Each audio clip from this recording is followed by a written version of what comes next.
For a while now, in different quarters, there have been rumors that President Bola Ahmed Tinubu, planned to reshuffle his cabinet. This reshuffling is coming with the return of a former humanitarian minister, allegedly. Before we go into the details of today's news, if this is your first time here or you haven't subscribed to this channel, please subscribe, like this video. Also, leave your opinions in the comment section as well. Revealed, Betta Edu returns as Tinubu penned down 8 ministers for replacement. Details emerge. Newsroom Nigeria can authoritatively reveal that, according to inside sources within the presidency, Bola Ahmed Tinubu is expected to dissolve his cabinet in approximately 3 weeks, with 8 ministers said to be affected by the upcoming reshuffle. According to the source, Bola Tinubu has decided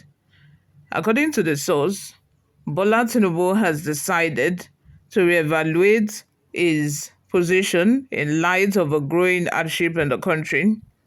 He expressed concern about the performance of certain ministers, believing that they may not be up to task of addressing the increased rates of hardship. The president himself has also acknowledged the potential challenge posed by the inadequate performance of ministers, especially in the face of the upcoming 2027 elections. Popular personalities, although unnamed, are rumored to be among the 8 ministers that the president is considering removing from his cabinet. The source emphasized that the president intends to surprise many people by replacing some influential politicians with technocrats who are committed to implementing his policies effectively. The source further revealed that the president is not under any tension to drop big names in his cabinet, regardless of their name, political position, and influence.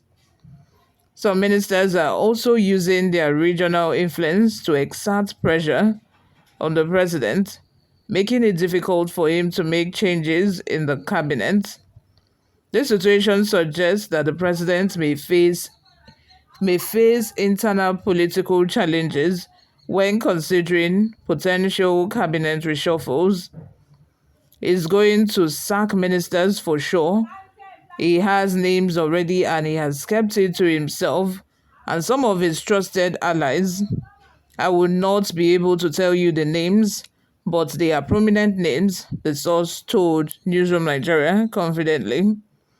I know that at least 8 ministers will go, both junior and senior ministers.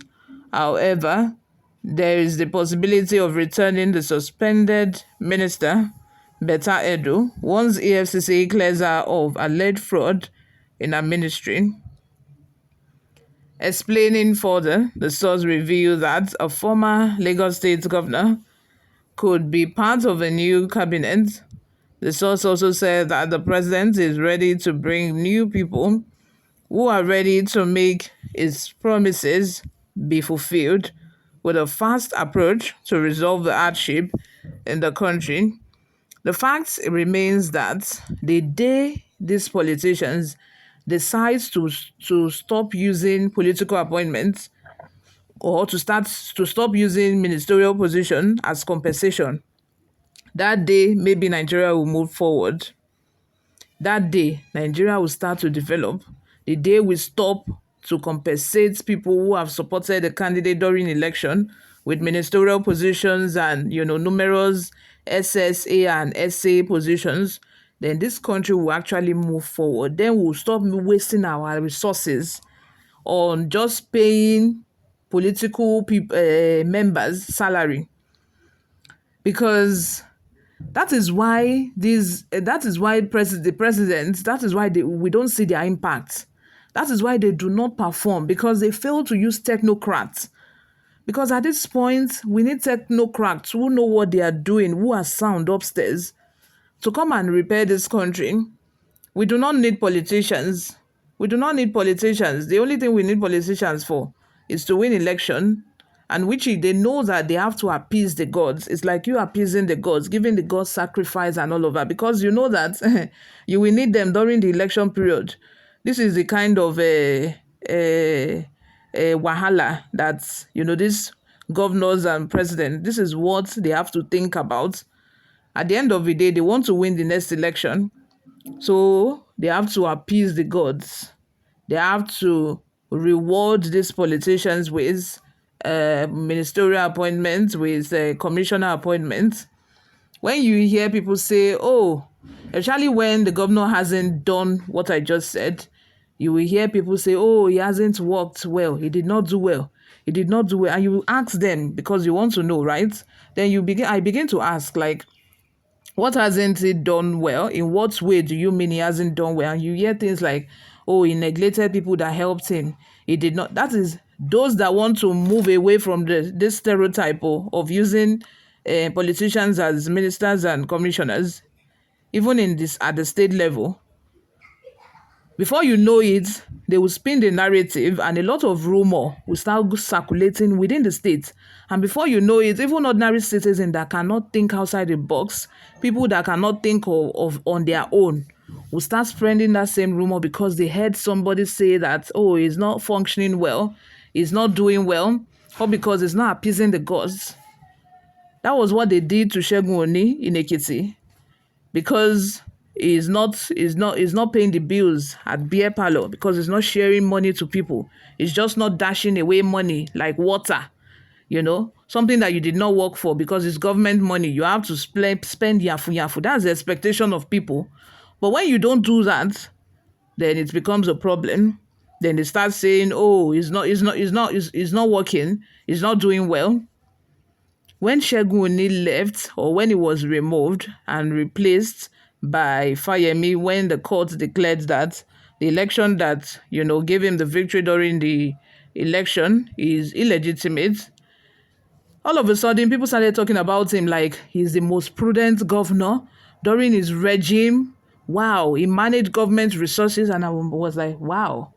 All of a sudden you are saying all of this, but you weren't saying that like a year or two ago when he was the governor. All I was hearing those times was he wasn't doing well, all because he wasn't giving out political appointments, he wasn't spending yafun yafun like they expected. That's the kind of dilemma that these politicians are in, both presidents and government. Now that, in essence, I'm trying to say that now that Tinubu, according to reports anyway, he hasn't done it. Maybe you would be able to face these cabals. Maybe you will be able to, for once, move away from this way of doing things in government. Maybe you would be able to, put technocrats in this very key position just to move this country forward, because they are saying that that is what he wants to do. We are here waiting, and I'm going to be bringing you reports on that very soon. You guys, thank you very much for always listening and watching. I will see you in my next video. Bye.